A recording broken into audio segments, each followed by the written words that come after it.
Guys, after the success of DJI Avata drone, DJI has finally launched its successor DJI Avata 2 across the globe in April 2024. DJI is unparalleled in the realm of technology and gadgets. With their top-notch products, they have dominated the global market without any fear of competition. Their drones, cameras, gadgets set the standards for performance and reliability, earning them the widespread acclaim and trust worldwide. And now they have finally came up with their next gen of DJI Avata FPV drone cam. Hey everyone, welcome back to the channel. Himanshu here. You are watching GetAssist, and in this video we are gonna review, is DJI Avata 2 worth buying or not?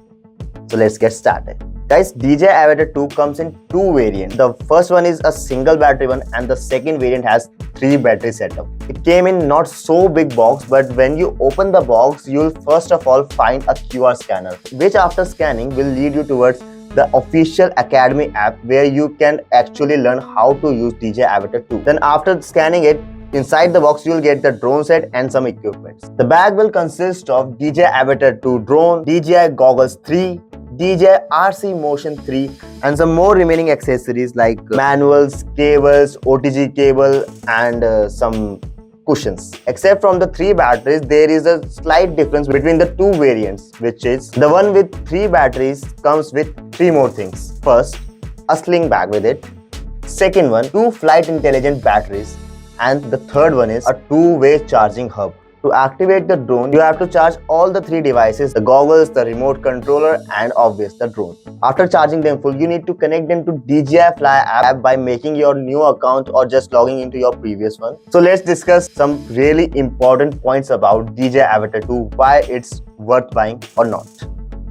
Point number 1. Guys, it's been more than 1.5 years and now finally the successor DJI Avata 2 has come with O4 transmission technology, which simply means the range of the drone has widened up. And also, if there would be any obstacle in the drone's path like trees, stones, walls, then you can handle the situation more conveniently than the previous one. And it can literally go for 13 kilometers far from you. Then the drone will fly over somewhere around 20 to 23 minutes, which is obviously less, but it's a FPV drone, means it needs more battery and it's pretty much good for an FPV drone. While the previous one, the DJI Avata, has its battery life of somewhere around 15 to 18 minutes. See, the thing is, when they do the battery test, they don't do much work. They just hover the drone in the air and then just test the stats and note down the readings. The next point is about the video quality. See, the DJI Avata and DJI Avata 2 both renders 4K videos with 60 FPS, but the newer version, the DJI Avata 2, gives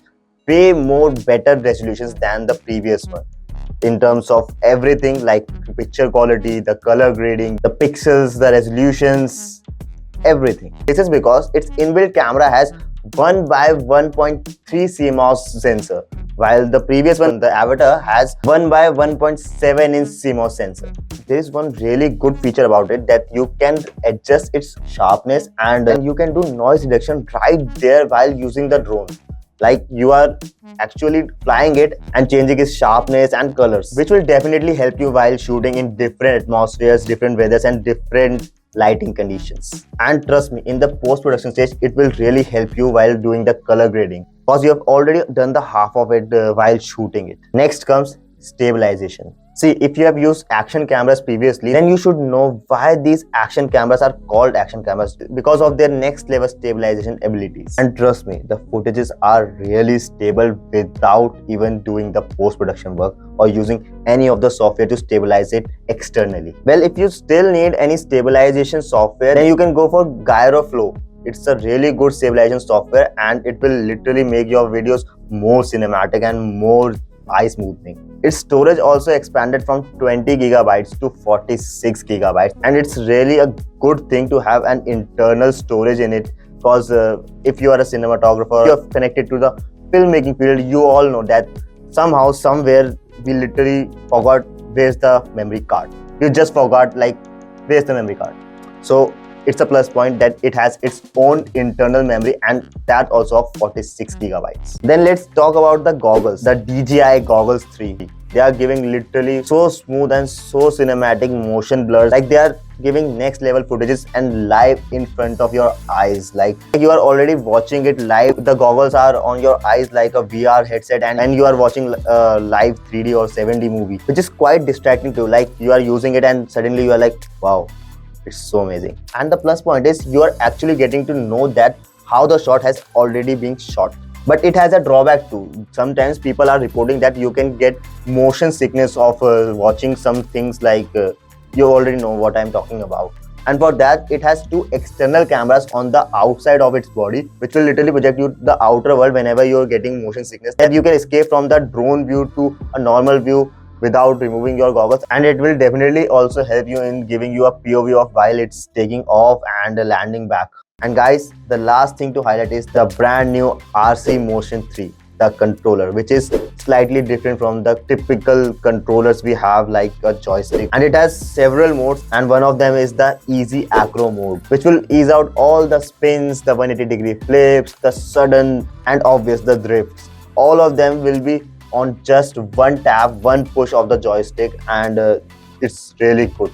These were the main points to highlight, that what updates have come with the Avata 2 in comparison to Avata 1, and this product is literally next level amongst all the drones we are currently having in the market. Yes, it's expensive. It's asking you for more bucks, and if you really want to buy it, obvious without going bankrupt, and you have some amount of money to spend on this device, then you should definitely go for it, because it's worth buying and a super upgrade for drone cameras. And that's all in this video about DJI Avata 2. Guys, this was my first attempt of giving you a product review, gadget review. So drop me in the comment section whether you liked it or not, whether I should make more content like this and come up with more gadgets. Just comment down your opinions. This will literally gonna help me a lot in the coming future videos. And obvious, I'll meet you super soon in the next video. Till then, keep watching GetAssist.